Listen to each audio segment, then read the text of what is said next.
Anime के शुरुआत में हमें एक लड़का दिखाया जाता है जिसका नाम वाई था और वो इस दुनिया में सबसे ज्यादा यूजलेस कल्टीवेटर है, क्योंकि यही इकलौता एक ऐसा लड़का है जो कि इस दुनिया में लेवल 1 में अटका हुआ है। चाहे ये कितनी भी ज्यादा मेहनत कर ले, वो लेवल 1 से आगे नहीं बढ़ पाता। और क्योंकि वाई लेवल 1 में 3000 सालों से अटका हुआ है, तो वो बहुत ज्यादा दुखी है और वो ताकतवर बनने के लिए कुछ भी कर सकता है। हमें बताया जाता है कि इस दुनिया में 4 रेल्म होते हैं, जिसमें से हमारा वाई पहले रेल्म जो कि फाउंडेशन रेल्म था उसमें होता है। जब वाई ने फाउंडेशन रेल्म ज्वाइन किया था तब वो बस एक बच्चा था, लेकिन करीब 3000 साल बाद वहाँ पे एक अटैक होता है। वहाँ बहुत सारे थंडर बीस्ट्स उनके ऊपर हमला कर रहे थे। वहाँ मौजूद बहुत सारे मेजेस एक ब एक मरते जा रहे थे और बस उसी वक्त उस रेल्म का लीडर जिसका नाम यूंजी था वो वहाँ पे आता है और उसके स्किल्स और पावर लेवल के साथ उसे लगता है कि वो उसे आराम से मार देगा। लेकिन ये देखकर कि वहाँ पे कितने सारे बीस्ट्स हैं और वो कितने ज्यादा पावरफुल है, यूंजी यानी कि रेल्म का लीडर भी खुद डर जाता है। ये देखकर वो अपने सारे सोल्जर्स को उनके तरफ लड़ने भेज देता है ताकि वो बच सके। और उसी वक्त वहाँ पे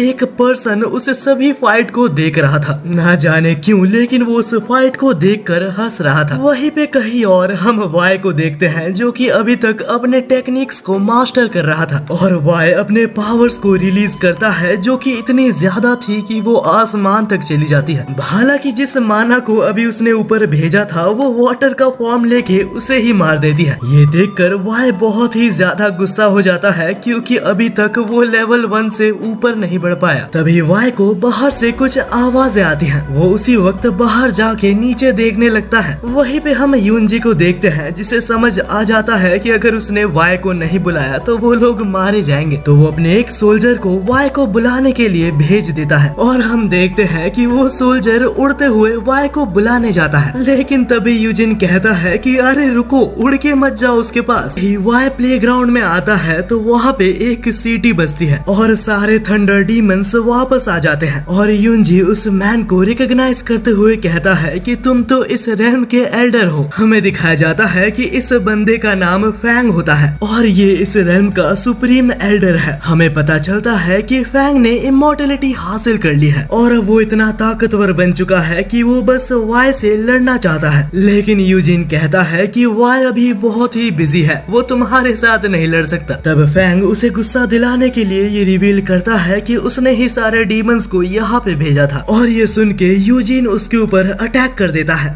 वो कुछ नहीं कर पाता क्योंकि फैंग बहुत ही ताकतवर है और बस उसी वक्त वाई लैंड करता है। वाई को देखते साथ फैंग उसके पास जाके उसे मस्का लगाने लगता है, लेकिन वाई को समझ नहीं आता कि आखिर फैंग उसके साथ क्यों लड़ना चाहता है। फिर भी फैंग को बहुत ही बुरा लगता है क्योंकि फैंग जैसा एक डीमन भी एक अपर रेल्म में पहुंच चुका है, लेकिन वो अभी तक नहीं पहुंच पाया। और ये देखते हुए फैंग उसके बहुत सारे मजाक उड़ाता है, जो सुन के वाई बहुत ही गुस्सा हो जाता है और वो दोनों फाइनली एक डुएल कर लेते हैं। हालांकि वाई के अटैक्स इतने ज्यादा पावरफुल थे कि वो फैंग को बहुत ही दूर भेज देते हैं। इससे हमें इतना पता चल जाता है कि फैंग वाई के लिए कोई मैच नहीं है। यूजिन ये फाइट को देख के बहुत ही ज्यादा टेंशन में था क्योंकि वो दोनों को देखते हैं जो कि गुस्सा होने के बजाय वाई से कहता है, मास्टर वाई, क्या आप मेरे को ट्रेन कर सकते हो? लेकिन वाई रिजेक्ट कर देता है क्योंकि वो अभी तक खुद से उड़ तक नहीं सकता और उसे जिंदा रहने के लिए पिल्स लेने पड़ते हैं। लेकिन फैंग तब कहता है कि मैं जानता हूँ तुम लेवल अप कैसे कर सकते हो। तभी अचानक से वाई फैंग को पकड़ के कहता है कि तुम मेरे साथ चल सकते हो। वाई के रूम में हमें पता चलता है कि एक्चुअली फैंग को सीक्रेट नहीं पता, लेकिन उसे ब्लास्ट रेल्म से किसी ने एक सीक्रेट लेटर दिया था जिसने उसे वाई को देने कहा था। वहीं पे यूंजी बहुत ही ज्यादा गुस्सा है क्योंकि बहुत ज्यादा डिस्ट्रक्शन हो चुका है और इसे ठीक करने के लिए बहुत पैसे लगने वाले हैं। वाई फैंग से कहता है कि तुम्हें सारे पैसे देने पड़ेंगे और वो भी डबल, वरना तुम यहाँ से जिंदा नहीं बचोगे। जो सुनकर फैंग को कुछ समझ नहीं आता कि आखिर उसे इतने पैसे क्यों देने पड़ेंगे, लेकिन आखिर में वाई के कहने पे वो मान जाता है। तब हम देखते हैं कि जो सीक्रेट लेटर वाई के लिए आया था वो लैंग्वेज अलग थी। तो यूंजी उस लेटर को ले जाता है और उसे कन्वर्ट करके सबको बताता है कि उसमें क्या लिखा है। लेकिन उसी समय वहाँ पर हेडीज रेल्म से लिंग नाम का एक पर्सन आ जाता है। देखा जाए तो ये कोई पर्सन नहीं, ये एक एक घोस्ट है और इसका काम ये है कि वो मरे हुए इंसानों का आत्मा ले जाता है। और जैसे कि हमें पता है कि वाई 3000 सालों से पिल्स खाते हुए आ रहा है ताकि वो जिंदा रह सके। वाई को हर 50 साल में एक पिल खाना पड़ता है ताकि वो जिंदा रह सके, और वो वक्त आ चुका था जबकि उसे एक और पिल खाना पड़ेगा। हेडीज वाई से कहता है कि तुम्हें ये बचपन छोड़ देना चाहिए, तुम इस वक्त लेवल अप नहीं कर सकते, तुम्हें मेरे साथ चलना चाहिए। लेकिन वाई कहता है कि नहीं, मैं ये कर सकता हूँ और मेरे बिना परमिशन के तुम यहाँ पे मत आया करो, कुछ भी हो जाए मैं एक इमॉर्टल रेल में जाके ही रहूंगा। ये कहकर वाई उसे बाहर निकाल रहा था, लेकिन उसी वक्त हेडीज वाई की कुछ बेइज्जती कर देता है और हमारे लौंडे को बेइज्जती पसंद नहीं है। तब हेडीज कहता है कि तुम्हें गुस्सा आ रहा है, क्यों ना हम एक बेट लगाए, हम दोनों एक डुएल करते हैं और अगर मैं जीता तो तुम मेरे साथ आओगे। अगले ही सीन में हम वो दोनों को लड़ते हुए देखते हैं जहाँ वाई सारे अटैक से डॉज कर रहा था। वह देखा जाए तो वाई की पिल ऑलरेडी खत्म हो चुकी है और अगर हेडीज चाहता तो वो उसे बिना कहे अपने साथ ले जा सकता था, लेकिन क्योंकि हेडीज और वाई अच्छे दोस्त हैं तो वो उसे एक मौका देता है। लेकिन उससे पहले वाई उसे एक पावर अप पंच से वहाँ से भगा देता है। लेकिन उसके जाते हुए हमें पता लगता है कि वाई के पास अभी बस 10 दिन बचे हैं, अगर उसने एक और पिल ढूंढ के नहीं खाई तो वो मारा जाएगा। वही भी अगले दिन सुबह वाई यूजिन को सभी कुछ बता देता है। यूजिन वाई से कहता है कि मुझे अभी यहाँ से जाना होगा क्योंकि मुझे बहुत कुछ रिपेयर करना है। तब वाई कहता है कि अगर तुम यहाँ से जा रहे हो तो क्या तुम कुछ हर्ब्स ला सकते हो ताकि मैं अपने लिए एक और पिल बना सकूं। लेकिन यूजिन कहता है कि ये हर्ब्स को ढूंढना बहुत ही मुश्किल है। ये हर्ब्स बहुत ही महंगे मिलते हैं, लेकिन वो प्रॉब्लम नहीं है। प्रॉब्लम ये है कि वो महंगे मिलते हैं लेकिन बहुत ही ज्यादा रेयर है। और ये सुन के वाई अपना दिमाग चलाते हुए अपने ट्रांसफॉर्मेशन स्किल्स दिखाता है और ट्रांसफॉर्म होके एक लड़की बन जाता है। और एक्चुअली में ये लड़की यूजिन की क्रश थी और उसे देखते साथ यूजिन और कुछ नहीं बोल पाता। वो कहता है कि आपका काम हो जाएगा, बस अपने नॉर्मल फॉर्म में आ जाओ। अब इसके बहुत देर बाद हमें दिखाया जाता है कि वाई किसी के साथ पहाड़ों से नीचे आता है और अफसर दूसरों के साथ उड़ने पे वाई की तबीयत खराब हो जाती है। ये एक और रीजन है कि उसे जल्द से जल्द लेवल अप करना होगा। अब वाई वहाँ से चलते हुए आगे जा रहा था, लेकिन अचानक से वहाँ पे बहुत सारे गुंडे आ जाते हैं। लेकिन ये देखकर कि वाई उनसे थोड़ा सा भी नहीं डरा, वो लोग कुछ समझ नहीं पाते। इससे पहले कि वाई कुछ करता, वहाँ पे एक और पर्सन आके उन सभी को बहुत ही गंदी तरीके से मारता है। हमें उस पर्सन का नाम दिखाया जाता है जो कि मुझे भी नहीं पता। वो वाई को देख के कहता है कि तुम्हें ऐसे घूमना नहीं चाहिए, यहाँ काफी सारे गुंडे हैं जो तुम्हें हार्म कर सकते हैं। और वो ये भी कहता है कि वो डीमन हंटिंग करने जा रहा है। और ये सुन के वाई को बहुत ही ज्यादा क्यूरियोसिटी होती है और वो उस लड़के को फॉलो करने लगता है। हालांकि उसे फॉलो करते करते वो दोनों ही एक केव के पास आ चुके थे, जहाँ अचानक से एक डीमन उस लड़के के ऊपर हमला कर देता है। लेकिन वो लड़का उस अटैक को बहुत ही इजीली डॉज करके उस मॉन्स्टर को मार डालता है। हालांकि आगे जाने पे उस केव के अंदर उसे बहुत सारे मॉन्स्टर्स दिखते हैं। वो बेशक स्ट्रॉन्ग है, लेकिन इतने सारे मॉन्स्टर्स को हराना कोई बच्चों का काम नहीं। तो वो जितने सारे मॉन्स्टर्स मार सकता था मार के एंट्रेंस के तरफ भागने लगता है। लेकिन एंट्रेंस तक पहुंचने से पहले वहाँ एक बहुत ही बड़ा डीमन उसका रास्ता रोक लेता है। इससे पहले कि वो डीमन उसे मार पाता, कोई उसका सर ही उड़ा देता है। और हम देखते हैं कि ये कोई और नहीं वाई था। वो उसे बहुत ही खुश होकर इंट्रोड्यूस करता है और अपने टेक्निक्स की मदद से सभी को मार डालता है।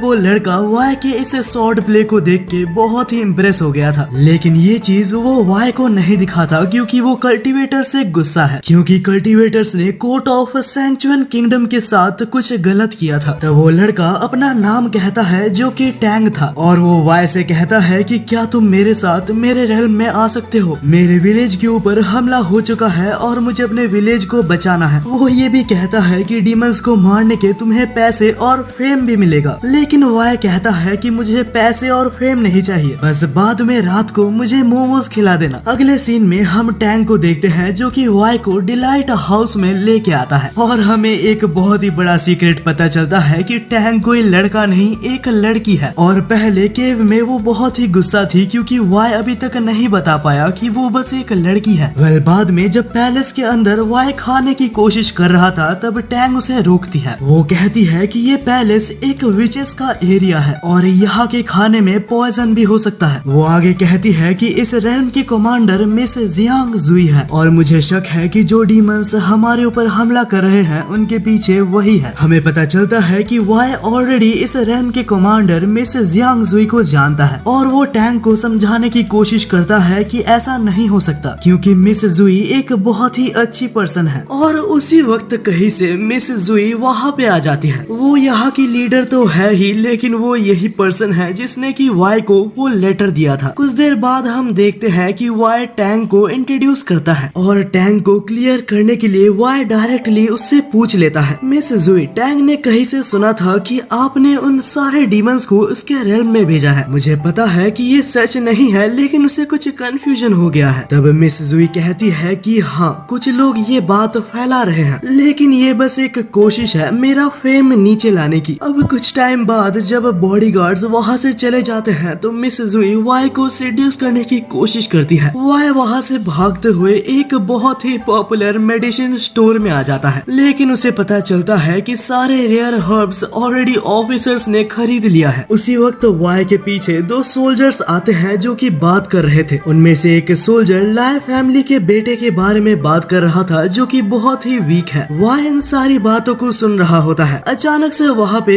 एक छोटा बच्चा आता है जो कि उन सोल्जर से खाना मांगने लगता है और ट्विस्ट ये है कि ये और कोई नहीं वाई था। एक्चुअली इस रेल्म में एक सेरेमनी हेल्ड की जा रही है और क्योंकि ली परिवार का बेटा बहुत ही ज्यादा कमजोर है तो वो इस सेरेमनी में नहीं आ सकता। तो किंग ने ये ऑर्डर दिया है कि वो किसी सिटीजन को लेके आए और यही वजह है कि ये दो सोल्जर्स वाई को ले जाते हैं। वहीं पे अगले सीन में हम इस रेल्म के किंग को देखते हैं जो कि एक सेरेमनी हेल्ड कर रहे थे, जहां योंगो नाम का एक मेज किंग से कहता है कि अगर ये सेरेमनी सक्सेसफुल हुई तो कोई भी विश पूरी हो सकती है। किंग ये सेरेमनी इसीलिए रख रहा था क्योंकि उसे मिस जुई से शादी करनी है, लेकिन वहाँ पे अचानक से हमें एक प्लॉट ट्विस्ट देखने को मिलता है क्योंकि टैंग वहाँ पे आती है और हमें पता चलता है कि टैंग कोई और नहीं यहाँ की प्रिंसेस है। टैंग इस वक्त बहुत ही ज्यादा गुस्सा होती है क्योंकि उसे अपने फादर की डिसीजंस बिल्कुल भी पसंद नहीं आते। वहीं पे हम वाई को देखते हैं जो कि ये सब देखते हुए सोचता है कि आखिर ये प्रिंसेस टैंग जैसी क्यों दिख रही है। बस उसी वक्त वहाँ पे एक सोल्जर आता है जो कि वाई के लिए कुछ खाना लाया था। वाई उससे पूछता है कि आखिर मेरे को यहाँ से कब जाना होगा। वो सोल्जर कहता है कि तुम यहाँ ही रहने वाले हो और एक सेरेमनी में तुम्हारा योगदान दिया जाएगा। ये सुनकर वाई सोचता है कि मुझे अभी इनके साथ ही जाना चाहिए ताकि मैं जान पाऊँ कि आखिर यहाँ पे क्या हो रहा है। वहीं पे हम उस किंग को देखते हैं जो कि टैंग की बात तो सुन ही नहीं रहा था। हालांकि वो अपनी बेटी यानी कि टैंग से कहता है कि तुम इससे शादी करने वाली हो। टैंग बहुत ही ज्यादा गुस्सा हो जाती है और कहती है कि ये एक कल्टीवेटर है और मुझे पता है कि इसके इंटेंशंस बिल्कुल भी अच्छे नहीं हैं। डैड आप कुछ भी कह लो लेकिन मैं इससे शादी नहीं करने वाली। रेल्म का ग्रैंड मास्टर यानी कि सीमा उसे एक रोज देता है, लेकिन टैंग उस रोज को लेके दूर फेंक देती है। हालांकि उस रोज के स्टिंग्स के मदद से उसके हाथ से ब्लड आने लगा था और हम सीमा को देखते हैं जो कि उस ब्लड को कलेक्ट कर लेता है। बस उसी रात को हम वाई को देखते हैं जो कि अपने ट्रू फॉर्म में आके वहाँ से एस्केप कर लेता है। तब वाई वहाँ मौजूद पूरे जगह को छान मारता है और एक ग्रीन पर्ल को ले लेता है और इसके बाद वाई की नजर स्नेक बॉल सॉर्ड की तरफ जाती है, लेकिन जैसे ही वो उसे टच करता है तो उसके ऊपर हमला हो जाता है। लेकिन उससे पहले ही किसी ने वाई को बचा लिया था और ये कोई और नहीं टैंग होता है, I mean होती है। तब टैंग वाई से कहती है कि ये सेरेमनी और वो डीमंस कहीं ना कहीं रिलेटेड है। अब यहाँ से आगे जाते हुए वो लोग एक बहुत ही बड़े गेट के सामने पहुँचते हैं। उसके अंदर एक बॉक्स या कह लो एक कबर थी, लेकिन डराने वाली बात ये है कि ये 100 साल पुरानी है। बस उसी वक्त वाई नोटिस करता है कि उस कॉफिन के नीचे कुछ रेड कलर के पैटर्न्स हैं। वाई उन पैटर्न्स को रिकॉग्नाइज करके कहता है कि हमें जल्द से जल्द यहाँ से निकलना चाहिए, लेकिन टैंग नहीं मानती और वो उस कॉफिन को डिस्ट्रॉय करना चाहती थी क्योंकि उसे अपने विलेज को बचाना है। उसी वक्त वाई कहता है कि अगर मैं गलत हूँ तो मुझे माफ करना, लेकिन क्या तुम इस किंगडम की प्रिंसेस हो? टैंग ये बात सुन के उसे डिनाई कर देती है और कहती है कि मैं एक लड़का हूँ। तब वाई उसे जबरदस्ती ग्रीन पर्ल खिला देता है जिससे कि टैंग सोने चली जाती है। अब यहाँ से सीन चेंज होता है, हम वापस डिलाइट हाउस में देखते हैं जहाँ प्रिंसेस टैंग पूरी तरीके से बंदी हुई थी और बाकी दोनों डिस्कस कर रहे थे कि उसके फादर को मारा कैसे जाए। और ये सुन के टैंग को बहुत ही गुस्सा आता है और वो जैसे तैसे अपने आप को छुड़ाते हुए कहती है कि मेरे फादर को मारने की बात बंद करो, और इससे वो कंफर्म करती है कि वही उस रेल्म की प्रिंसेस है। अब ये बात जानने के बाद मिसेस जुई वाई से कहती है कुछ देर के लिए बाहर जाने के लिए, और तब मिसेस जुई टैंग को एक स्कार दिखाती है और उस स्कार को देख के वो बहुत ही ज्यादा चौंक जाती है। कुछ देर बाद ही वाई भी रूम में वापस आता है। हम देखते हैं कि टैंग बहुत जोर जोर से रो रही थी। टैंग इसीलिए रो रही है क्योंकि उसको मिसेस जुई के स्कार के पीछे का स्टोरी बहुत ही ज्यादा सैड लगा। वेल ये स्टोरी क्या है ये हमें कुछ देर बाद पता चलेगा। फिलहाल ये सभी लोग एक प्लान बनाते हैं ताकि वो लोग इस एंगेजमेंट को रोक पाए। अगले दिन सुबह हम टैंग को देखते हैं जो कि अपने फादर के पास आती है और अपने फादर से कहती है कि मिसेस जुई को मैंने मना लिया है आपसे शादी करने के लिए, लेकिन जब तक ये बात कंफर्म नहीं होती आप ये बात किसी को भी नहीं बताएंगे। ये बात सुन के उसके फादर इतने ज्यादा खुश हो जाते हैं कि वो बेहोश ही हो जाते हैं। हालांकि टैंग कहती है कि मेरे पास एक शर्त है, आप मुझे फोर्स नहीं कर सकते कि मैं किससे शादी करूंगी, मैं किसके साथ रहूं वो बस मेरा और मेरा ही फैसला होना चाहिए। तब उसके फादर कहते हैं कि अरे बिल्कुल तुम जैसा कहो वैसा ही होगा, बस कुछ भी करके मिसेस जुई को मुझसे शादी करने के लिए मना लेना।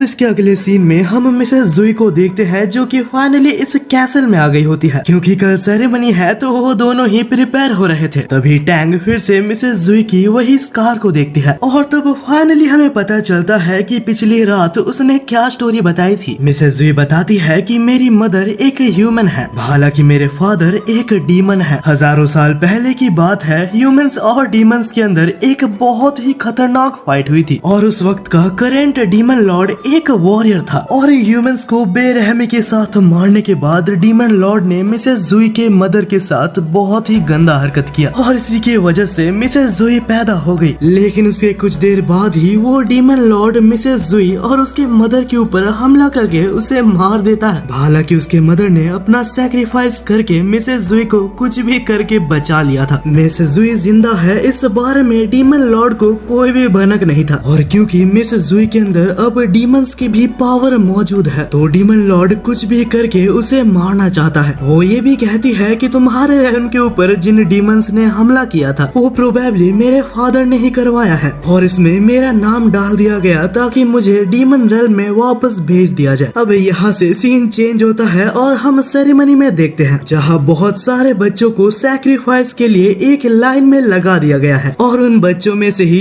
एक बच्चा जो कि वाई था जिसने ट्रांसफॉर्म कर लिया था। जैसे ही गार्ड्स वहाँ से जाते हैं तो वो अपने ट्रू फॉर्म में आके बाकी सारे बच्चों को उठा देता है। वहीं पे हम बाहर देखते हैं कि सारे सिटीजन्स आ चुके थे सेरेमनी को कंडक्ट करने के लिए। उनमें से ही सुप्रीम कमांडर सीमा वहाँ स्टेज पे आता है सेरेमनी को कंडक्ट करने के लिए। जैसे ही सीमा एक बटन दबाता है तो वहाँ पे एक स्टेयरकेस आ जाता है, लेकिन उसे कुछ समझ नहीं आता क्योंकि वहाँ पर बच्चे नहीं थे। हालांकि वो बच्चे बिल्कुल होश में आते हैं और उस ब्राइड को चीयर करने लगते हैं। उसी वक्त हम मिसेस जुई को देखते हैं जो कि सबके सामने आकर प्लान के मुताबिक कहती है कि मैं किंग से शादी करने वाली हूँ। मिसेस जुई तब जीना से ये भी कहती है कि डीमन लॉर्ड को कह दो कि मैं वापस नहीं जाने वाली और ये सुनते साथ सीना को पता चल जाता है कि इसका सीक्रेट सबके सामने आ चुका है और उसी वक्त भी वाई अपने ओरिजिनल फॉर्म में ट्रांसफॉर्म कर लेता है। वाई को देखकर सीना बहुत ही ज्यादा घबरा जाता है, उसे समझ नहीं आता कि वाई इस जगह पे क्या कर रहा है और तब सीना अपना रियल फॉर्म रिवील करते हुए ये दिखाता है कि वो एक ट्री डीमन है। ट्री डीमन यहाँ पर बस इसलिए आया है ताकि वो मिसेस जुई को यहाँ से ले जा सके, लेकिन उसका एक अल्टीरियर मोटिव भी है। वो वाई को मारना चाहता है क्योंकि बहुत साल पहले की फाइट में वाई ने उसके मदर को मार दिया था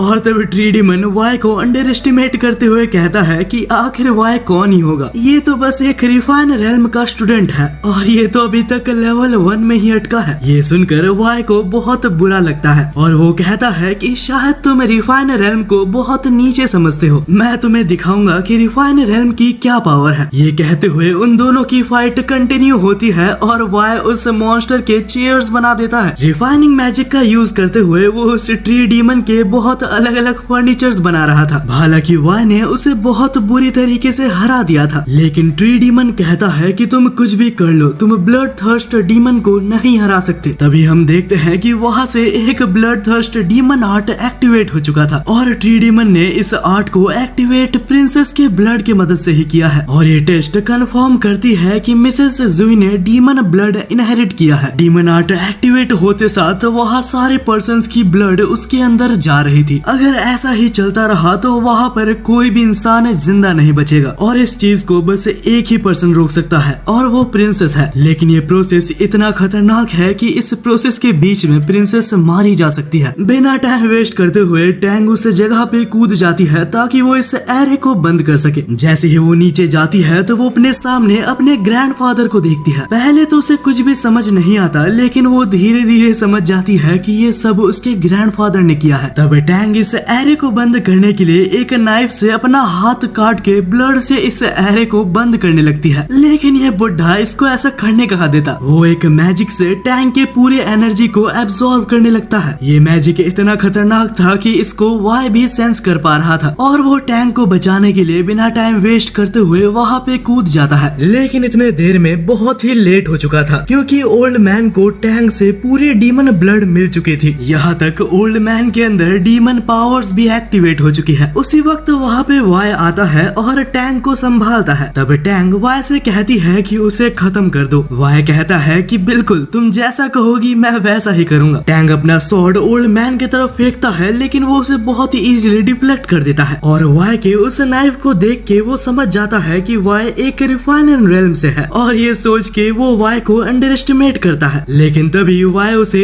एक बहुत ही जोर का पंच मारता है जिससे वो बहुत ही पीछे जाके गिरता है। ओल्ड मैन को समझ नहीं आता कि आखिर एक रिफाइंड रेल्म का आदमी इतना स्ट्रॉन्ग कैसे हो सकता है। इससे पहले कि बुढ़ा कुछ और बोल पाता वाई उसे आसमान में भेज देता है। वाई उसे इतना मारता है कि वो बुढ़े की जान निकल जाती है। ओल्ड मैन इतना मार खा चुका था कि वो उसकी जान की भीख मांग रहा था, लेकिन हमारे वाई को ऑर्डर मिला है कि वो इस बुढ़े को मार दे। वो उसे पकड़ता है और हेलीकॉप्टर बना के उड़ने लगता है। इस पॉइंट तक ओल्ड मैन इतना मार खा चुका था कि उसके बॉडी के सारे बोन से टूट गए थे और फाइनली वाई उसका काम तमाम करके टैंक को ऊपर ले आता है। हम देखते हैं वहाँ बहुत ही ज्यादा डिस्ट्रक्शन हुआ था। डिस्ट्रक्शन को साइड में रखे तो वहाँ बहुत लोग मारे गए थे, इसलिए वहाँ पे हेडीज भी आ जाता है उनके सोल्स को कलेक्ट करने के लिए। वेल उसी बीच हमें वाई का एक पास्ट दिखाया जाता है जहाँ वाई एक छोटा बच्चा था और उसके सामने एक पर्सन अपीयर हुआ था। वो एक काफी मिस्टीरियस पर्सन था जो कि वाई से प्रॉमिस करवाता है कि तुम कल्टीवेशन के रास्ते में जाओगे। यहाँ से सीन चेंज होता है और हम टैंग और मिसेस जुई को देखते हैं। मिसेस जुई अपने मैजिक की मदद से टैंग के अभी अभी इनहेरिटेड डीमन स्पिरिट को क्लोज कर देती है। वो टैंग से कहती है कि डीमन स्पिरिट एक बहुत ही रेयर चीज है और यही वजह है कि मैंने इसके स्मेल को अभी के लिए सील कर दिया है ताकि इस बारे में किसी को भी पता ना चले। इसके बाद टैंग पूछती है कि आखिर वाई इतना ज्यादा स्ट्रॉन्ग क्यों है। हालांकि वो रिफाइन रेल्म में है लेकिन वो लेवल 1 में है। मिसेस जुई कहती है कि वाई एक बहुत ही यूनिक पर्सन है। हालांकि वो लेवल 1 में है लेकिन वो इतना ताकतवर है कि सभी लोग यहाँ तक डीमंस भी उसकी रिस्पेक्ट करते हैं और वो बहुत से जगह स्वॉर्ड मास्टर के नाम से जाना जाता है। बस वाई की मदद से ही अभी बहुत सारे रेल्म पीस में है, वरना अभी बहुत ही ज्यादा केओस होता। वही भी कहीं और हम हेडीज और वाई को देखते हैं। हेडीज अभी भी अपने जिद में अड़ा है और कहता है कि हालांकि तुम इनकार्नेट हो जाओ लेकिन तुम्हें पिल्स खा के जिंदा नहीं रहना चाहिए। वाई कहता है कि प्लीज मुझे कुछ और दिन जिंदा रहने दो, मैं और ज्यादा मेहनत करूंगा और मुझे बस कुछ ही टाइम लगेगा लेवल 1 से आगे बढ़ने में। हेडीज कहता है कि यही सेम बात तुम पिछले 3000 सालों से कह रहे हो। बाय द वे मैं तुम्हें रिमाइंड करवा दूं, तुम्हारे पास बस आखिरी 2 दिन बचे हैं, उससे पहले तुम्हें कुछ करना होगा। ये कह के वो यहाँ से चला जाता है। यहाँ से सीन चेंज होता है और हम वाई को देखते हैं महल के अंदर, जहाँ टैंग के फादर वाई का शुक्रिया अदा करते हैं उसकी बेटी को बचाने के लिए और ये कहता है कि तुम्हें मेरी बेटी के साथ हमेशा रहना चाहिए। वाई वहाँ से बहाना दे के वहाँ से निकलने की कोशिश कर रहा था लेकिन उसके फादर कहते हैं कि टैंग को और ताकतवर बनना होगा। यहाँ तक टैंग खुद भी कहती है कि हाँ मैं तुम्हारे साथ ट्रेनिंग करना चाहती हूँ। वाई फिर भी कहता है कि मैं बहुत ज्यादा ट्रैवल करता हूँ, ये बहुत ही मुश्किल होने वाला है। टैंग जिद में अड़ी होती है और कहती है कि क्या तुम्हें डर लग रहा है, मैं तुम्हें सरपास कर लूंगी। वेल यहाँ से थोड़ी देर बाद हम देखते हैं कि वो लोग खाना खाने के बाद सो रहे थे। टैंग सो रही होती है और वाई उसके तरफ देख रहा था और वो सोचता है कि शायद तुम्हें मेरे साथ नहीं होना चाहिए क्योंकि तुम्हारे पास डीमन ब्लड है और तुम एक बहुत ही इजी टारगेट बन सकती हो। अब यहाँ से कुछ दिन बाद हम देखते हैं कि वाई एक क्लोक्ड मैन से लड़ रहा था और ये कोई और नहीं हेडीज होता है। वो यहाँ पर इसीलिए आया था क्योंकि वाई का टाइम एक्सपायर हो चुका है। वाई कहता है कि नहीं, मुझे कुछ और दिन जिंदा रहना है। हेडीज उसे ले ही जाने वाला था कि वाई के मुंह में कहीं से आके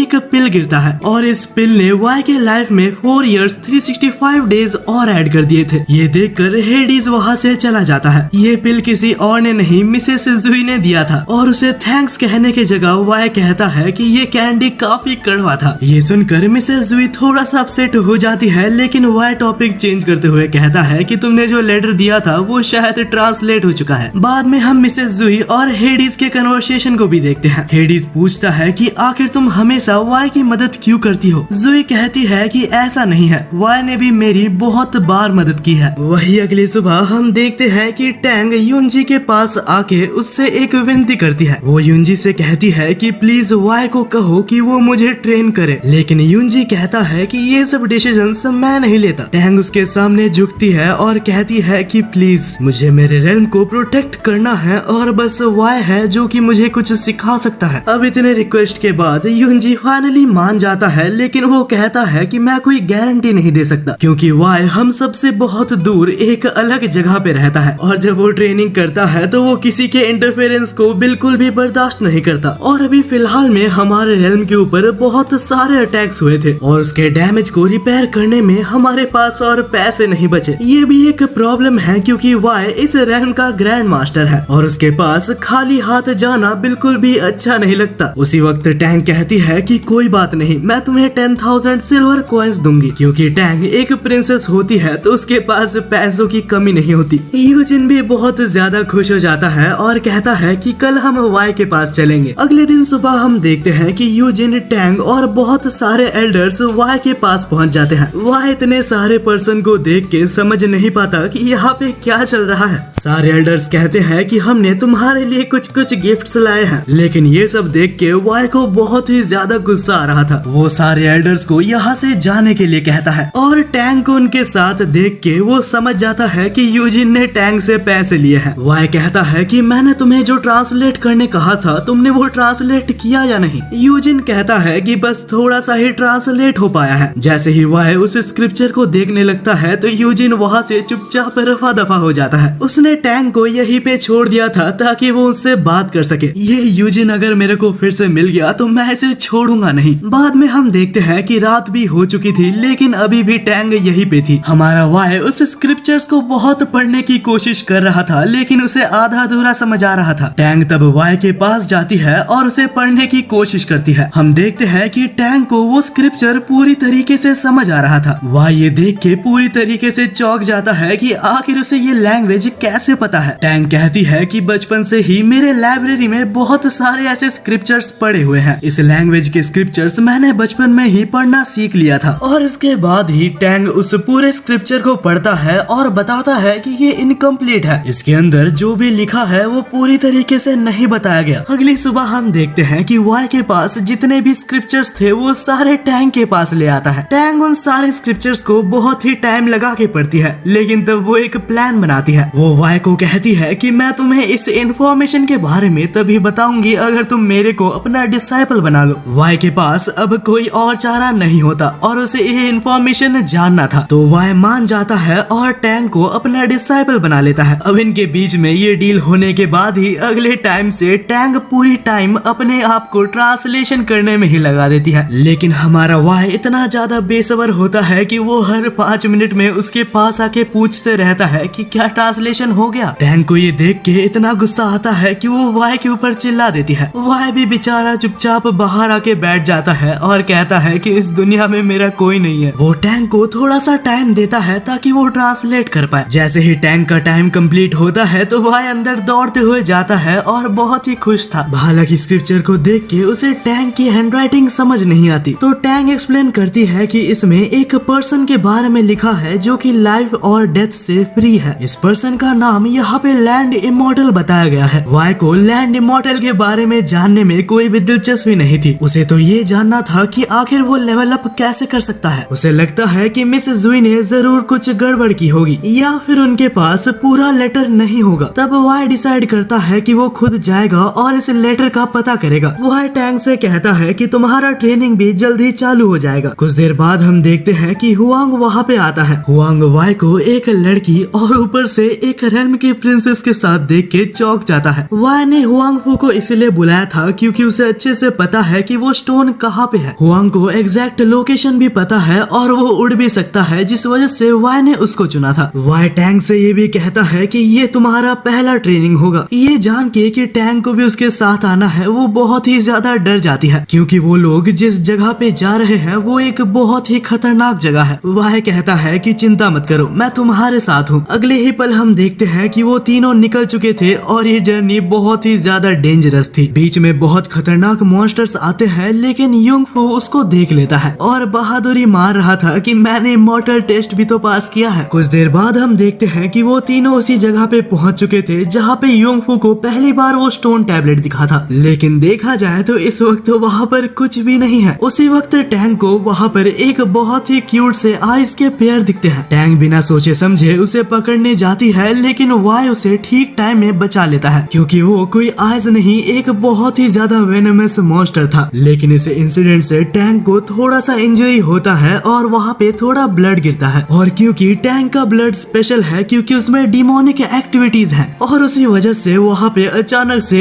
एक स्टोन टैबलेट अपीयर हो जाता है। युंग फू कहता है कि ये वही टैबलेट है जो मुझे इससे पहले मिला था, लेकिन इस बार इस टैबलेट का साइज बहुत ही बड़ा है। जैसे ही उस स्टोन में स्क्रिप्चर्स आते हैं तो वाई टैंग से कहता है कि इसे ट्रांसलेट करो। वाई उसे ट्रांसलेट कर ही रही थी कि जैसे ही वो स्टोन को पकड़ती है तो वहाँ एक बहुत ही बड़ा अर्थक्वेक आ जाता है। जैसे ही अर्थक्वेक खत्म होता है तो उस जमीन के अंदर से एक सिटी निकल आती है। वेल ये देख के वाई को और बाकी सभी को कुछ समझ नहीं आता। बिना टाइम वेस्ट करते हुए वो लोग उस सिटी के अंदर चले जाते हैं। लेकिन सिटी के अंदर एंटर करते साथ तो वहाँ का माहौल बहुत ही ज्यादा अजीब था, मानो कोई कंटिन्यूअसली उन तीनों को देख रहा था। टैंग को तो इतना ज्यादा डर लगता है कि वो हुआंग फू के ऊपर चढ़ जाती है। तब टैंग कहती है कि मैंने उस स्क्रिप्चर में पढ़ा था कि लैंड इमॉर्टल के पास बहुत सारे स्किल्स हैं, लेकिन टैंग ने वाई के लेवल अप के बारे में वहाँ पे कुछ भी नहीं देखा। वो लोग जैसे ही थोड़ा और आगे जाते हैं तो वहाँ का माहौल पूरी तरीके से बदल जाता है। अचानक से वहाँ पे एक बेल बजता है और हुआंग फू नोटिस करता है कि हम सभी की स्पिरिचुअल पावर ली जा रही है। इससे पहले कि वाई टैंग को रोक पाता वो नोटिस करता है कि टैंग बहुत ही आगे चली गई है और क्योंकि टैंग का स्पिरिचुअल लेवल बहुत कम है तो वो उस बेल के साउंड से अट्रैक्ट हो रही थी। वाई टैंग को बुलाता है लेकिन टैंग नहीं सुनती। तब वाई अपना स्वॉर्ड निकालता है और उस स्वॉर्ड से बेल के स्वॉर्ड को रिवर्स करता है। ये करते साथ ही टैंग होश में आ जाती है और वो तीनों वहाँ से निकल जाते हैं। बाद में वाई युंग फू से कहता है कि टैंग को लेके यहाँ से निकल जाओ और वाई उस स्क्रिप्चर के पास वापस चले जाता है ताकि बाकी लिखे चीजों को वो कॉपी कर पाए। लेकिन जैसे जैसे वाई उस स्क्रिप्चर के चीजों को कॉपी कर रहा था तो वो स्क्रिप्चर खुद ब खुद ढसे जा रही थी। हालांकि उस स्क्रिप्चर के कम्प्लीटली गायब होने से पहले वाई सब कुछ लिख लेता है। लेकिन बुरी खबर ये है कि टैंग की ज्यादातर स्पिरिचुअल एनर्जी ऑलरेडी जा चुकी है और हम ये भी देखते हैं कि वो लोग जब वहाँ से जा रहे थे तो वहाँ पे एक स्पेल एक्टिवेट हुई थी। यहाँ से सीन बदलता है और हम वापस वाई के घर में देखते हैं जहाँ टैंग इस वक्त रिकवर हो रही थी क्योंकि वाई ने अपने कुछ स्पिरिचुअल एनर्जी उसे लैंड की थी। वो कहता है कि टैंग को थोड़ा टाइम देने पे वो खुद ब खुद रिकवर हो जाएगी। वाई यूनजी को वो स्क्रिप्चर भी देता है और कहता है कि इसे जल्द से जल्द ट्रांसलेट करवाओ। वहीं पे हम देखते हैं कि जो मैजिकल सर्कल जनरेट हुआ था वहाँ से एक ऑर्ब निकलता है और वो ऑर्ब उड़ते हुए एक पिंक ट्री के पास जाके गिरता है। कुछ ही देर बाद हम वहाँ पे दो पर्सन को देखते हैं जो कि सामने देख के चौंक गए थे क्योंकि जहाँ पे वो ऑर्ब गिरा था वहाँ पे इस वक्त एक कैसल बन चुका है और उस कैसल के अंदर हमें एक मिस्टीरियस पर्सन दिखाया जाता है और उसकी आईज रेड ग्लो कर रही थी। वहीं पे हम वाई और टैंग को देखते हैं जहाँ टैंग रिकवर हो चुकी है और वाई टैंग को ट्रेन कर रहा होता है अपनी स्पिरिचुअल एनर्जी कंट्रोल करने के लिए। पहले वाई अपनी स्पिरिचुअल एनर्जी को कंट्रोल करके टैंग को दिखाता है जिससे वहाँ मौजूद वाटरफॉल टैंग के कहने पे मूव कर रही थी। वाई टैंग से कहता है कि चिंता मत करो, तुम भी एक दिन ये सीख जाओगी। यहाँ तक मेरे जैसे एक टैलेंटेड पर्सन को भी ये सीखने में 3 दिन लगे थे। हालांकि ये देख के वो चौंक जाता है कि टैंग अपने पहले ही ट्राई में उसको कंट्रोल कर पा रही थी। कंट्रोल करना तो दूर की बात है, टैंग अपने वाटर को अलग अलग फॉर्म्स में भी बना सकती है।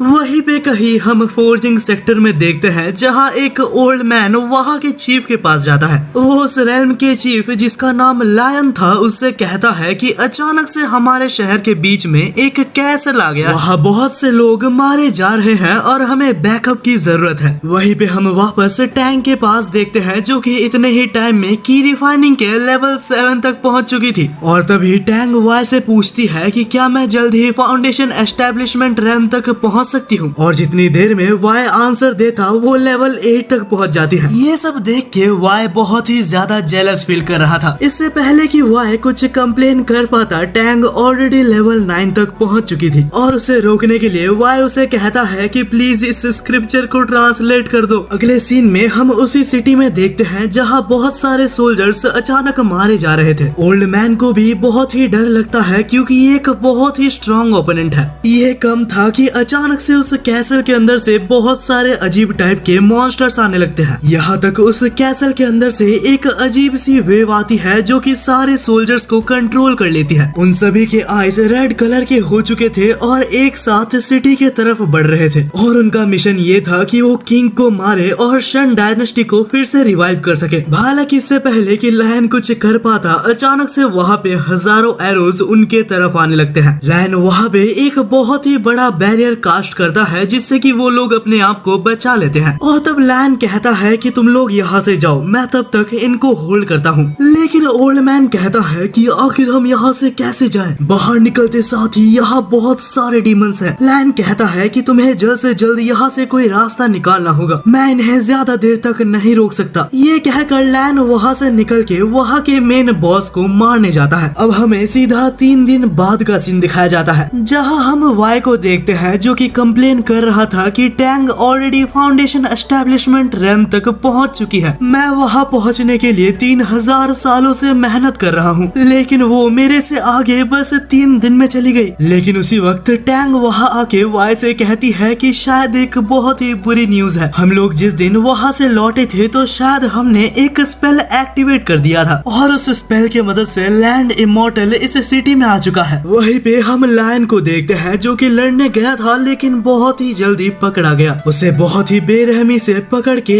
एक घोस्ट बना दिया जाता है। हम देखते हैं कि टैंग और वाई वहाँ से नीचे उतरते हैं और सारे रेल्म्स के चीफ से मिलने जाते हैं। सभी रेल्म के चीफ कहते हैं कि हमारे भी रेल्म से बहुत सारे सोल्जर्स गायब होते जा रहे हैं। वाई सबकी बातें सुनता है और कहता है कि हमारा सिटी प्लेस चेंज करते रहता है, फिर भी अगर कोई ओपोनेंट हमारे सारे सिटीज को हमला कर सकता है तो वो बहुत ही पावरफुल है। वहीं पे हम लायन के बड़े भाई को देखते हैं जो कि अपने रेल्म का ग्रैंड मास्टर है। वो वाई से रिक्वेस्ट करता है कि प्लीज मेरे छोटे भाई लायन को बचा लो, मैं सेंस कर सकता हूँ कि वो इस वक्त बहुत ही ज्यादा डेंजर में है। थोड़ी देर बाद हम देखते हैं कि वाई और टैंग ये मिलके उस लोकेशन को निकालते हैं जहाँ लैंड इमॉर्टल इस वक्त मौजूद है। अगले सीन में हम सभी को देखते हैं कि वो लोग उस सिटी के पास पहुंच चुके थे जहाँ वो कैसल था, और उन सभी में से वाई अकेले उस कैसल के अंदर जा रहा होता है। लियान को बहुत ज्यादा फिक्र होती है कि वाई सही होगा या नहीं। अरे लियान चिंता मत करो, वाई एक बहुत ही पावरफुल आदमी है, यहाँ तक वो मेरे को भी हर बार हरा देता है। वो बात अलग है कि मैं उसे जीतने देता हूँ। वहाँ मौजूद लड़कियाँ कहती है कि तुम बहुत ज्यादा झूठ बोलते हो, तुम आज तक वाई से इतनी बार लड़ चुके हो लेकिन एक बार भी नहीं जीत पाए। वहाँ एक रेड हेयर वुमेन जो कि डीमन सेक्ट की लेफ्टिनेंट थी वो कहती है कि तुमने आज तक मुझे वाई से क्यों नहीं मिलवाया? अगर वो सच में इतना ज्यादा स्ट्रॉन्ग है तो मुझे उसे पहले मिलना चाहिए था। ये कहकर वो दौड़ के टैंक के पास जाती है और कहती है कि प्लीज मुझे भी अपना डिसाइपल बना लो। उसके कहने का ये मतलब था कि वो भी वाई की एक डिसाइपल बनना चाहती है, लेकिन टैंक कहती है कि तुम तो डीमन रेल्म से हो, मुझे नहीं लगता कि वाई तुम्हें अपना डिसाइपल बनाएगा। उसी वक्त वहाँ पे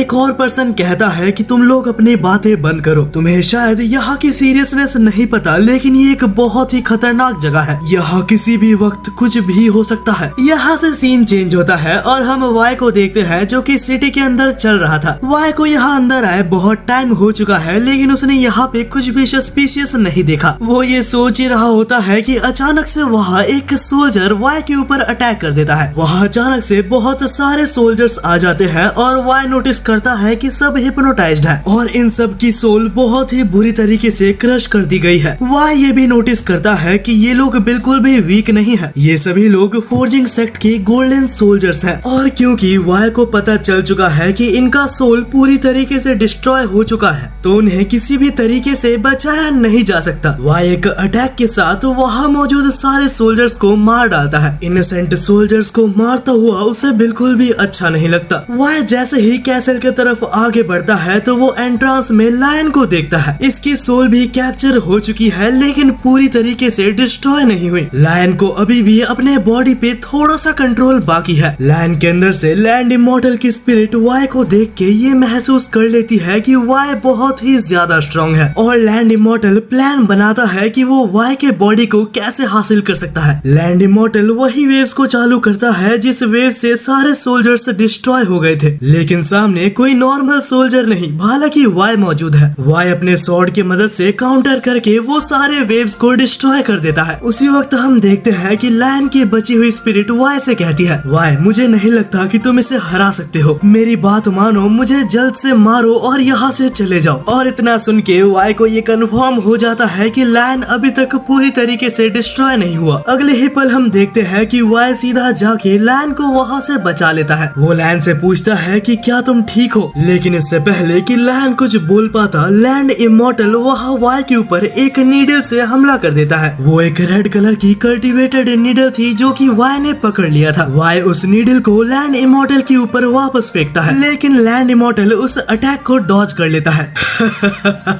मुझे नहीं लगा था इतने सालों बाद भी मॉर्टल वर्ल्ड में तुम्हारे जैसा कोई स्ट्रॉन्ग पर्सन होगा जो कि इतना पावरफुल हो कि वो मुझसे लड़ पाए। ये कहकर लैंड इमॉर्टल वाई के ऊपर एक खतरनाक हमला करता है लेकिन वाई उस अटैक को डिफ्लेक्ट करके वापस लैंड इमॉर्टल के ऊपर भेज देता है और वो अटैक लैंड इमॉर्टल को लग भी जाती है। ओह, मुझे नहीं लगा था कि तुम इतने पावरफुल होगे। मुझे एक बात बताओ, एक रिफाइन रेल्म का पर्सन इतना ज्यादा स्ट्रॉन्ग कैसे हो सकता है? छोड़ो, जाने दो, वैसे भी आज के बाद तुम यहाँ से नहीं बचने वाले। बस वेट करो, एक बार मेरी डायनेस्टी रिवाइव हो जाए तो उसके बाद तुम भी कुछ नहीं। ये कहकर लैंड इमॉर्टल वहाँ एक मैजिक करके वहाँ से वैनिश हो जाता है लेकिन उसके गायब होने से पहले वाई ने अपना स्वॉर्ड वहाँ पे पिन कर दिया था। थोड़ी देर बाद हम देखते हैं कि वाई वापस सभी के पास आ जाता है लेकिन इससे पहले कि कोई कुछ सवाल कर पाता टैंग उसके पास जाके वाई को एक जोर का थप्पड़ मारती है जो देखकर वहाँ सभी लोग बहुत ही ज्यादा हैरान हो जाते हैं। तब टैंग कहती है कि चिंता मत करो, मैंने ये जानबूझ के किया है, वरना हमें कैसे पता चलता कि वाई अपने कंट्रोल में है। तब वाई लियोन से कहता है कि मैं तुम्हारे छोटे भाई को आज नहीं बचा पाया लेकिन चिंता मत करो, वो अभी तक अपने कॉन्शियसनेस में है। वाई के मुंह से ये सुनने के बाद लियोन को चैन की सांस आती है। यहाँ से सीन चेंज होता है और हम लायन को देखते हैं जो कि बंधा हुआ था। लायन बार बार लैंड इमॉर्टल से कहता है कि मुझे जाने दो लेकिन लैंड इमॉर्टल कहता है कि अगर तुम चले गए तो वाई मेरे कब्जे में नहीं आएगा। लैंड इमॉर्टल का प्लान ये होता है कि वो स्ट्रॉन्ग मॉर्टल्स को अपने कब्जे में कर सके लेकिन ये सुन के लायन कहता है कि तुम वाई को कभी भी नहीं हरा सकते। लेकिन ये सुन के लैंड इमॉर्टल बहुत ही ज्यादा गुस्सा हो जाता है और वो अपने नाइफ को सीधा लायन के ऊपर फेंक के मारता है। वहीं पे हम देखते हैं कि उसके बड़े भाई को अचानक से दर्द होने लगता है। वो अपने छोटे भाई लायन का बदला महसूस कर सकता था। हम ये भी देखते हैं कि वो फोर्ज सेक्शन में कुछ बना रहा होता है। यहाँ से सीन चेंज होता है और हम संग लियू को देखते हैं जो कि बीमार होने का एक नाटक कर रहा था। लियान वहाँ आता है और उससे उसका हालचाल पूछता है और लू भी यहाँ नाटक करते हुए कहता है कि मुझे माफ करना, मेरी वजह से तुम्हारा छोटा भाई पकड़ा गया। तभी लियान वहाँ पे टैंग और जिन याओ को बुलाता है। ये दोनों यहाँ लू की ख्याल रखने आए थे और लिन याओ के पास यहाँ पे एक सिरप था जो कि बहुत ही ज्यादा मैजिकल था जो कि वो जबरदस्ती लू को पिला देती है। तभी हम देखते हैं कि लियान वहाँ पे वाई पे बदल जाता है। एक्चुअली ये वाई था जो कि लियान का रूप लेके आया था। वाई को ऑलरेडी पता था कि ये एक फेक लियू है। सिरप को खाने के बाद लियू सब कुछ भूल जाता है और उन सभी का आंसर देने लगता है। वो ये कहता है कि मैं भी लैंड इमॉर्टल के द्वारा कंट्रोल हो रहा हूँ। वाई तब पूछता है कि अगर कोई लैंड इमॉर्टल के द्वारा कब्जे में है तो क्या वो वापस आ सकता है? लुई कहता है कि ये इम्पॉसिबल है। एक बार लैंड इमॉर्टल के द्वारा कंट्रोल होने पे कोई भी वापस नहीं आ सकता। वो ये भी कहता है कि लैंड इमॉर्टल का एक ही मकसद है, यहाँ के प्रिंस को मारना और चेंग डायनेस्टी को रिवाइव करना। एक बार अगर चेंग डायनेस्टी रिवाइव हो जाती है तो बहुत बड़ी मुसीबत आने वाली है। यहाँ से सीन चेंज होता है और हम लैंड इमॉर्टल को देखते हैं जिसके पास एक स्कल था। ये स्कल किसी और की नहीं, विजडम डायनेस्टी की किंग की स्कल होती है। वो स्कल अभी तक जिंदा थी क्योंकि लैंड इमॉर्टल को उससे कोई काम था। हम देखते हैं कि वो स्कल लैंड इमॉर्टल से कहता है कि तुम बहुत बुरी मौत मरोगे,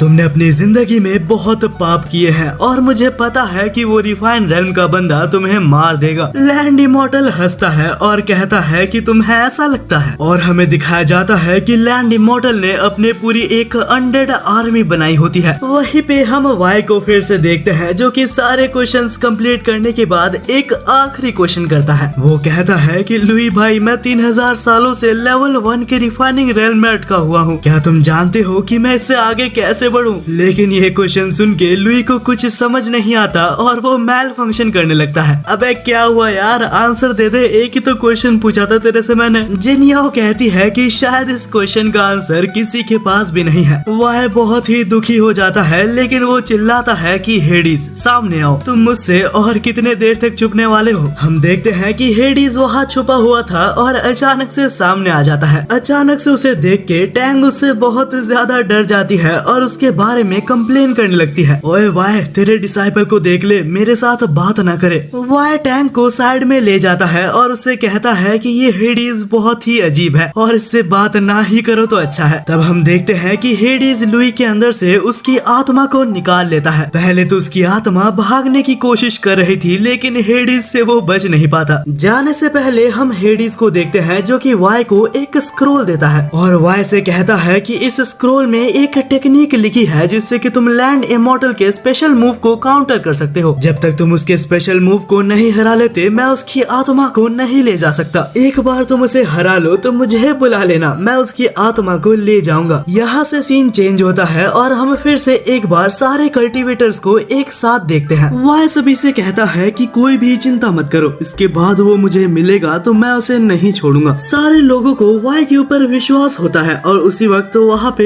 एक आदमी कहता है, मुझे लैंड इमॉर्टल के बारे में कुछ इन्फॉर्मेशन मिली है। वो कहता है कि लैंड इमॉर्टल का कैसल हर 3 दिन में एक बार अपीयर होता है और अभी तक लैंड इमॉर्टल ने करीब 6 लाख लोगों को मार दिया है। अब उन्हें ये पता करना है कि 3 दिन बाद लैंड इमॉर्टल का कैसल कौन से सिटी में आएगा। वाई सभी से कहता है कि चिंता करने की कोई जरूरत नहीं। वो सभी को एक काउंटर फॉर्मेशन का स्क्रोल देता है जिससे वो कहता है कि सभी को कैसे लड़ना है। वो कहता है कि तुम सारे सोल्जर्स को संभालना और लैंड इमॉर्टल को मैं देखूंगा। लेकिन वाई, तुम लैंड इमॉर्टल को हरा तो लोगे ना? वो एक बहुत ही स्ट्रॉन्ग इमॉर्टल है। देखो, अगर मैं हार गया तो तुम में से उसे कोई भी नहीं हरा पाएगा। ये सुन के वहाँ सारे ग्रैंड मास्टर और लेफ्टिनेंट्स एग्री करते हैं। तब वहाँ एक सोल्जर कहता है कि वो सब तो ठीक है, लेकिन हम कैसे जानेंगे कि कैसल कहाँ पे आएगा? वह कहता है कि मेरे रहते हुए तुम्हें कोई चिंता करने की जरूरत नहीं। वहाँ से आने से पहले मैंने कैसल में मेरा स्वॉर्ड को गाड़ दिया था, जिससे मैं अपने स्वॉर्ड को सेंस करके पता लगा सकता हूँ कि वो सिटी कहाँ पे है। तभी मिस जोई पूछती है कि क्या कियान रिन बच सकता है, लेकिन वाई कहता है कि कियान रिन को बचाना बहुत ही मुश्किल है। तभी हम देखते हैं कि एंट्रांस में अचानक से एक रेड हेयर बंदा आता है। उसके पूरे बॉडी में एक आर्मर लगा हुआ था और ये पर्सन कोई और नहीं कियान लियान है। वो कहता है कि मैं भी अपने छोटे भाई को बचाने के लिए मदद करना चाहता हूँ। अब हमें उस दिन का सीन दिखाया जाता है जब सिटी अपीयर होने ही वाला था। वाई हर जगह पोस्टर्स लगा रहा होता है कि कोई भी घर से बाहर ना आए, क्योंकि उसके हिसाब से आज सिटी अपीयर होने वाला है सैंक्चुअन किंगडम में। कुछ ही देर बाद हम देखते हैं कि अचानक से ऊपर से एक बहुत ही बड़ा सिटी यहाँ अपीयर होने लगता है। वही हम सारे रेल्म के सबसे स्ट्रॉन्गेस्ट वॉरियर्स को देखते हैं जो कि अटैक करने के लिए पूरी तरीके से रेडी थे। सभी लोग अपने फॉर्मेशन में थे ताकि वो लोग लैंड इमॉर्टल को हरा सके। जैसे ही कैसल नीचे आता है तो उसमें से बेल की रिंग पूरी सिटी में फैल जाती है। वहाँ मौजूद सारे कल्टीवेटर्स अपना काउंटर मेजर करते हुए उस साउंड को नलिफाई कर देते हैं। अंदर हम लैंड इमॉर्टल को देखते हैं जो कि ये देख के बहुत हैरान था कि आखिर उन्हें कैसे पता चला कि मैं कहाँ पे आऊंगा। हालांकि ऐसा नहीं है कि इससे मुझे कोई फर्क पड़ता है। अगले ही पल लैंड इमॉर्टल अपने पावर्स की मदद से सारे अनडेड को उस सिटी में छोड़ देता है। वहाँ मौजूद सारे सोल्जर्स भी अनडेड से लड़ने के लिए चले गए होते हैं। सारे रेल्म के कल्टीवेटर्स अपने तरीके से अनडेड्स और बाकी सारे मॉन्स्टर्स को हरा रहे थे। डीमन सेक्ट, स्वॉर्ड सेक्ट और सारे रैम से सभी लोग उस अनडेड्स को मारना चालू कर देते हैं। कुछ ही देर में अनडेड्स की गिनती बहुत ज्यादा कम हो जाती है और लैंड इमॉर्टल बहुत ज्यादा पैनिक करने लगता है और लैंड इमॉर्टल डिसाइड करता है कि उसे ही अभी बैटलफील्ड में जाना होगा। लैंड इमॉर्टल बाहर आके स्वॉर्ड सेक्ट के बहुत सारे सोल्जर्स को 1 सेकंड के अंदर मार डालता है। वहाँ हम यूजिन को देखते हैं जो कि लैंड इमॉर्टल से लड़ने के लिए जाता है, लेकिन उसकी पावर लैंड इमॉर्टल के बिल्कुल भी बराबर नहीं थी। हालांकि वो सारे सोल्जर्स से कहता है कि मैं पूरी तरीके से ठीक हूँ, तुम लोग दूसरे अनडेड के पास जाओ, मैं इसे रोक के रखता हूँ। तो तुम्हें लगता है कि तुम मुझे हरा सकते हो, तुम्हारे अंदर इतनी हिम्मत कैसे आई? ये कहकर लैंड इमॉर्टल यूजिन के ऊपर हमला करने जाता है, लेकिन उसी टाइम पे कियान लियान वहाँ के एक हिट के साथ लैंड इमॉर्टल को दूर भेज देता है। तब कियान लियान यूजिन से कहता है कि ये मेरी ड्यूटी है, मैं तुमसे विनती करता हूँ कि तुम दूसरे मॉन्स्टर्स के पास जाओ। यूजिन कियान लियान की बात को समझता है और वहाँ से मॉन्स्टर्स के पास चले जाता है। तभी लैंड इमॉर्टल वापस आता है और कहता है, बड़े भाई तुम मुझे मार कैसे सकते हो? तुम्हें थोड़ी सी भी दया नहीं आती मुझे मारते हुए? कियान लियान कहता है कि लैंड इमॉर्टल मेरे भाई के बॉडी से निकल जाओ, अगर तुम अपने छोटे भाई को बचाना चाहते हो तो तुम्हें मुझे हराना होगा और इसका एक ही मतलब है, तुम्हारा छोटा भाई कभी नहीं बच सकता। कॉन्वर्सेशन आगे बढ़ती है और हम देखते हैं कि वो दोनों ही बहुत ही खतरनाक तरीके से फाइट कर रहे थे। वो दोनों ही एक दूसरे के ऊपर एक क्लीन हिट मारने में कामयाब रहते हैं, लेकिन रिजल्ट ये था कि कियान लियान का फेस मास्क टूट जाता है।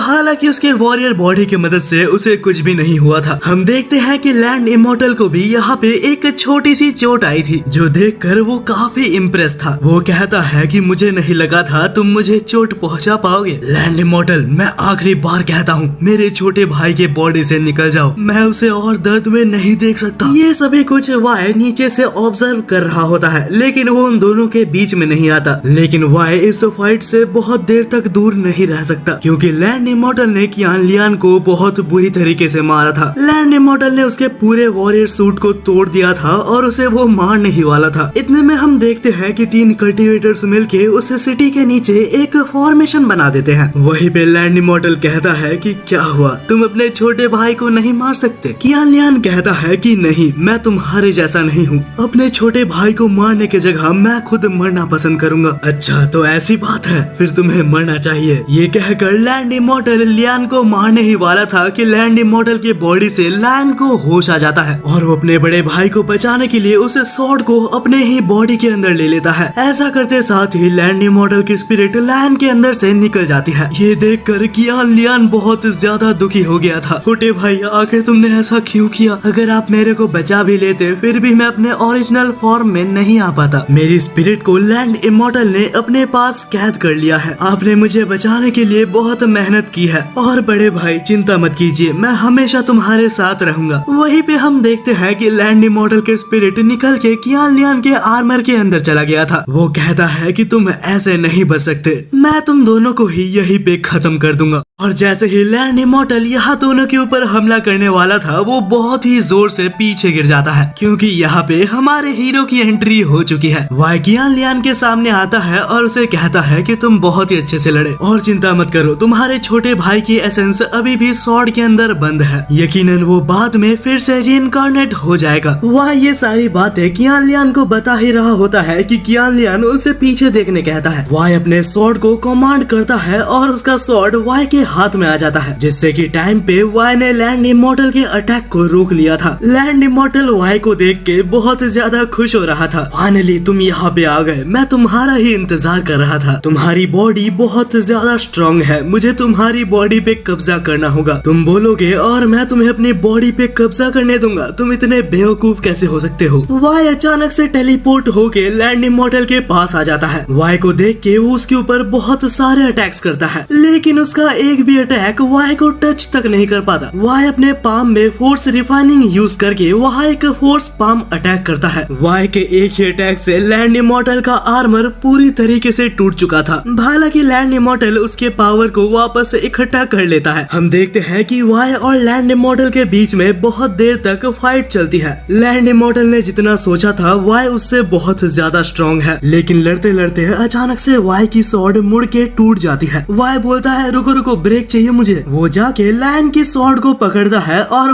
वापस अपने फाइट को रिज्यूम करता है। हालांकि इतना फाइट करके उसे समझ आ चुका था कि वो आज वाई को नहीं हरा सकता, तो लैंड इमॉर्टल पहली बार की तरह इस सिटी को लेके टेलीपोर्ट होना चाहता था। लेकिन जैसे ही वो टेलीपोर्ट करने जाता है तो वो देखता है कि वहाँ एक काउंटर फॉर्मेशन था। तभी वाई वहाँ पे आता है और कहता है, मुझे लगा नहीं था कि तुम इतने बेवकूफ होगे। तुम्हें लगता है कि पहली बार जैसे तुम भागे थे तुम फिर से मेरे से वैसे ही भाग सकते हो। वाई अटैक करके लैंड इमॉर्टल को आसमान में ले जाके वहाँ एक स्वॉर्ड स्ट्राइक से उसे काट डालता है। वो आर्मर पूरी तरीके से टूट चुका था और लैंड इमॉर्टल इस वक्त बाहर आ चुका था। अरे मुझे लगा नहीं था कि मुझे ये दिन देखना पड़ेगा। हालांकि मैं अप्रिशिएट करता हूँ कि तुम बहुत दिमाग लगा के लड़ रहे हो, लेकिन अफसोस तुम मुझे कभी पकड़ नहीं सकते। तब लैंड इमॉर्टल एनर्जी इकट्ठा करने के लिए अपने सारे अंडर्स को खुद ही मार के उनकी एनर्जी ले लेता है और शांगसान सिटी के ऊपर एक पोर्टल बना देता है। उस पोर्टल के साथ साथ वहाँ पे एक विजडम लैंड इमॉर्टल कैसल भी आ चुका था। लैंड इमॉर्टल कहता है कि अगर दम है तो मेरा पीछा करो और मुझे वहाँ तक मार के दिखाओ। अब सारे ग्रैंड मास्टर और कल्टीवेटर्स वहाँ पे थे।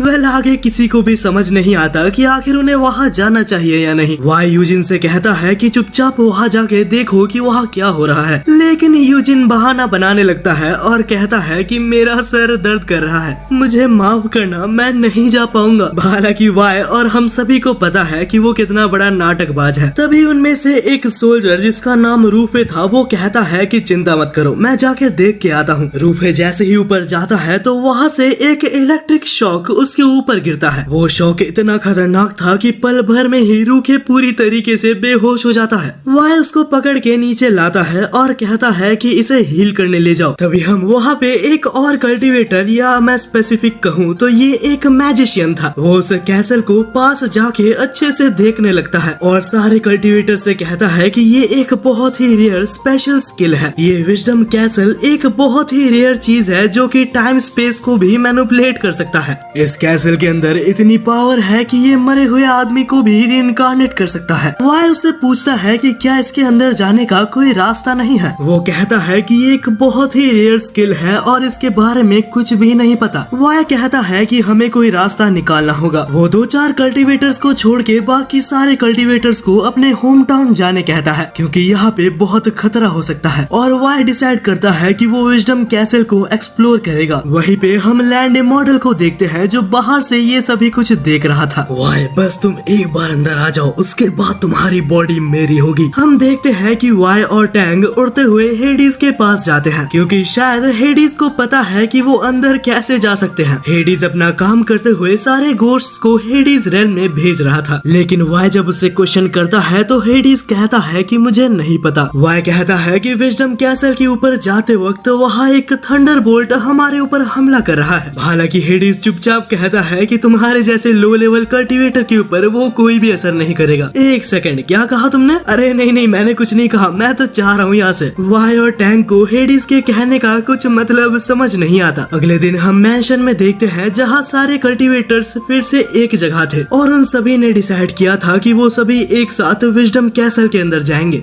हालांकि इसका रीजन उनका खुद का मतलब था, क्योंकि ऐसा सुनने में आया था कि विजडम कैसल के अंदर बहुत सारा सोना और खजाना है। लेकिन ये सुन के वाई कहता है कि कोई भी यहाँ नहीं जाने वाला। क्या तुम्हें याद नहीं कि उस एंट्रांस में कितना खतरनाक थंडरबोल्ट था? और वो याद आते साथ सारे कल्टीवेटर्स पूरी तरीके से चुप हो जाते हैं। वाई कहता है कि मैं कल अकेले उस जगह पे जाने वाला हूँ, हमारे पास और कोई दूसरा ऑप्शन नहीं बचा। लेकिन वाई किरान उस एंट्रांस का थंडरबोल्ट बहुत ज्यादा स्ट्रॉन्ग है, अगर कल मेरे को ठीक टाइम पे इलाज नहीं मिलता तो मैं मारा जाता। वाई कहता है कि हमारे पास कोई और ऑप्शन नहीं है, अगर हम में से कोई भी अंदर नहीं जाता तो लैंड इमॉर्टल 3 दिन में फिर से आएगा और सबको मार देगा। हालांकि वाई ये भी कहता है कि मेरे को हेडीज से एक और बार बात करनी है। कल उसने मुझसे कुछ कहा था लेकिन मैं उसे पूरी तरीके से समझ नहीं पाया। उसी वक्त वहाँ पे दौड़ते हुए मिसेस जुई आती है जो कि वाई से कहती है कि एक बहुत बड़ी प्रॉब्लम आ चुकी है। नहीं पता कैसे, लेकिन एक कल्टीवेटर विजडम हेवन के अंदर जा चुका है और विजडम कैसल ने उसके ऊपर कोई भी थंडरबोल्ट से अटैक नहीं किया। यहाँ से सीन बदलता है और हमें दिखाया जाता है कि एक्चुअली ये हुआ कैसे था। वाई ने उस मेंशन के ऊपर कुछ सिक्योरिटी लगाया होता है, लेकिन अचानक से कहीं से एक फाउंडेशन रेल्म का रोग कल्टीवेटर अंदर घुसने लगता है। उसे रोकने के लिए जितने भी सोल्जर्स जाते हैं उन्हें थंडरबोल्ट अटैक कर देता है, लेकिन उसका फायदा उठा के रोग कल्टीवेटर मैंशन के अंदर चले जाता है। ये सुनने के बाद सारे कल्टीवेटर्स बहुत चौंक गए थे, लेकिन इससे वाई को पता चल जाता है कि हेडिस जो कह रहा था वो बिल्कुल सच है। फाउंडेशन लेवल के बंदे वहाँ बिना किसी दिक्कत के आ जा सकते हैं, और क्योंकि मैं लेवल 1 में हूँ तो मुझे वहाँ जाने में कोई दिक्कत नहीं आनी चाहिए, और क्योंकि वाई के अलावा कोई भी कल्टीवेटर वाई के साथ नहीं जा सकता, तो वो लोग डिसाइड करते हैं कि उनके कुछ डिसाइपल्स जाएंगे। उसी रात हम टैंग और वाई को अकेले में देखते हैं। टैंग वाई से कहती है कि तुम ये तो नहीं सोच रहे कि तुम मुझे छोड़ के जाने वाले हो। वाई कहता है कि तुम्हें ऊपर लेके जाना खतरे से कम नहीं है। तुम्हें और मुझे दोनों को पता है कि तुम्हारी ब्लड से ही ये सिटी अपीयर हुई है। अगर तुम वहाँ चली गई तो ना जाने तुम्हारे साथ क्या हो सकता है, और तुम मेरी एक ही डिसाइपल हो, मैं तुम्हें खतरे में नहीं डाल सकता। टैंग कहती है कि अगर मैं आज ना लड़ी तो आखिर मेरे कल्टीवेशन करने का क्या मतलब हुआ। वाई शायद तुम्हें ध्यान नहीं होगा, लेकिन वो एंशिएंट विजडम कैसल मेरे ही सिटी के ऊपर स्पॉन हुआ है, और मैं अगर अपने ही लोगों को नहीं बचा सकती तो आखिर मेरे जीने का क्या मतलब हुआ। अब टैंग के इतने सारे स्टेटमेंट सुनने के बाद वाई उसे मना नहीं कर पाता। वो कहता है कि मैं तुम्हें आने दूंगा, लेकिन मेरे कुछ शर्तें हैं। वाई टैंग को 3 पेपर्स या कह लो कुछ स्टिक्स देता है, और कहता है कि इसके अंदर मेरी एसेंस मौजूद है। अगर तुम कभी भी खतरे में हो तो बस इसको तोड़ देना। वाई उसकी बात मान गया। ये देख के टैंग उससे बहुत ज्यादा इम्प्रेस हो गई थी। इनका बात खत्म हुआ ही था कि वहाँ पे जिनियाओ आके वाई से कहती है कि मैं भी तुम्हारे साथ जाऊंगी। अरे मैं कोई शॉपिंग नहीं जा रहा, मैं यहाँ लड़ने जा रहा हूँ। वाई उसे बहुत समझाने की कोशिश करता है कि तुम्हें मेरे साथ नहीं आना चाहिए, लेकिन वो कहती है कि मैं डीमन सेट से हूँ और मेरे को कोई नहीं रोक सकता। ये क्या बात हुई भाई, अगर ऐसा ही था तो ये पूछने की आई थी। यहाँ से सीन बदलता है और हम लैंड इमॉर्टल को देखते हैं, जो कि उस बंदे के ऊपर नजर रख रहा था। लैंड इमॉर्टल को ज्यादा टाइम नहीं लगता इसे रोग कल्टीवेटर को मारने के लिए। लैंड इमॉर्टल बहुत खुश हो गया था कि वाई अंदर आ चुका है, लेकिन वो देखता है कि ये बस एक रोग कल्टीवेटर है। उसी वक्त हम उस स्कल को देखते हैं, जो कि लैंड इमॉर्टल से कहता है तुम्हें लगता है कि तुम वाई को हरा सकते हो, बस रुको, तुम अपने खुद के मौत का इंतजार कर रहे हो। लेकिन लैंड इमॉर्टल के पास भी इस बार कुछ अच्छे प्लान्स होते हैं, और अलग से इस विजडम कैसल के अंदर आना एक बहुत ही बड़ी चुनौती है, क्योंकि इस कैसल के अंदर आने से पहले उसे 8 चैलेंजेस का सामना करना पड़ेगा। ये सुनने के बाद वो स्कल भी चुप हो जाता है। वहीं पे हम देखते हैं कि वो टाइम आ चुका था जब ये सभी लोग यानी कि वाई और एक दो जन अंदर जाए, लेकिन उससे पहले वो फॉर्जिंग टेक्निक से ये चेक कर रहे थे कि थंडर बोल्ट अटैक पे है या नहीं। पहले तो उनके ऊपर कोई अटैक नहीं होता, लेकिन लैंड इमॉर्टल फिर खुद से उनके ऊपर अटैक करता है। वो अटैक किसी को भी लगता इससे पहले वाई उस अटैक को रोक लेता है। तब लैंड इमॉर्टल ऊपर से कहता है कि तुम्हें ये सब करने की कोई जरूरत नहीं, तुम बस जल्दी से ऊपर आ जाओ, मुझे तुम्हारा इंतजार है। हम ये भी देखते हैं कि सारे रेल्म में से सबसे ज्यादा होनहार डिसाइपल्स वाई के साथ जाने वाले थे। वाई के साथ बहुत स्ट्रॉन्ग डिसाइपल्स जा रहे हैं, ये तो सही बात है, लेकिन मुझे कोई ये बताओ कि सारे लड़कियां क्यों हैं? तभी सभी लोग अपने स्वॉर्ड के ऊपर उड़ने लगते हैं, और टैंग वाई से कहती है कि मेरे पास आ जाओ, मैं आपको मेरे स्वॉर्ड में वहाँ तक ले जा सकती हूँ। लेकिन वाई बहुत गुस्सा हो जाता है और चारों से कहता है कि मेरे बगैर आगे जाओ, मुझे एक छोटा सा काम है, मैं वो करके आता हूँ। उनके जाने के बाद वाई मिसेस जुई के पास जाता है और उससे एक फेवर मांगता है। वो मिसेस जुई से कहता है कि अपने मैजिक की मदद से वहाँ तक एक रास्ता बना दो, और जैसे ही मिसेस जुई ये करती है तो वाई स्टाइल मारते हुए उड़ते हुए वहाँ तक जाने लगता है। वाई ऐसा दिखा रहा था कि मैं खुद भी उड़ सकता हूँ, लेकिन ये सब देख के मिसेस जुई अपने मैजिक की मदद से उसे ऊपर भेज देती है। वही अंदर लैंड इमॉर्टल फाइनली बहुत खुश होता है कि वाई अंदर आ चुका है, और लैंड इमॉर्टल वहाँ 8 सफरिंग्स को ऑन कर देता है। वहीं पे हम देखते हैं कि सभी लोग विजडम कैसल के अंदर आ चुके थे, लेकिन ये जगह बहुत ज्यादा स्ट्रेंज थी। उन्हें समझ नहीं आता कि पहले उन्हें क्या करना चाहिए। लेकिन टैंग जैसे ही आगे जाती है तो वो एक स्क्रिप्चर देखती है जहाँ बहुत कुछ लिखा था। वहाँ टोटल 8 सफरिंग्स के बारे में लिखा होता है, और ऐसा लिखा था कि जो भी इन 8 सफरिंग्स को पार कर पाएगा वो विजडम कैसल के अंदर आ सकता है। वाई इन सब को पढ़ने के बाद इन्हें इग्नोर कर देता है और कहता है कि ये सब बेकार चीजें हैं। लेकिन जैसे ही वाई ऐसा कुछ कहता है तो वहाँ पे पहला सफरिंग एक्टिवेट हो जाता है। इस सफरिंग का नाम द सफरिंग ऑफ बर्थ था। वाई कहता है कि अगर उधर जाने के लिए मुझे सफर करना पड़ेगा तो वही सही। ये कहकर वो सभी लोग इस पोर्टल के तरफ जाने लगते हैं। सो गाइस, आज के पार्ट के लिए इतना ही। अगर आपको ये एनिमे पसंद आ रहा है तो मुझे जरूर से कमेंट सेक्शन में बता देना, और अगर आपको इसका अगला पार्ट चाहिए तो इस वीडियो को 3 बार हाइप जरूर से कर देना, और मुझे इतना सा कमेंट सेक्शन में बता के जाना कि आप इस एनिमे को कितना रेट करोगे। मुझे पर्सनली ये एनिमे बहुत फनी और बहुत ही अच्छा लगा, तो मैं इस एनिमे को 9/10 की रेटिंग देता हूँ। और यार जल्दी से सब्सक्राइब कर दो, क्योंकि हमें 100K तक जल्दी पहुँचना है। तब तक के लिए मिलते हैं यार एक और वीडियो में। मेरा ये चैनल सब्सक्राइब करें और मेरे हर अपडेट आपको मिले, इसके लिए बेल आइकन जरूर दबाइएगा। आप सभी को मेरी ढेर सारी शुभकामनाएं।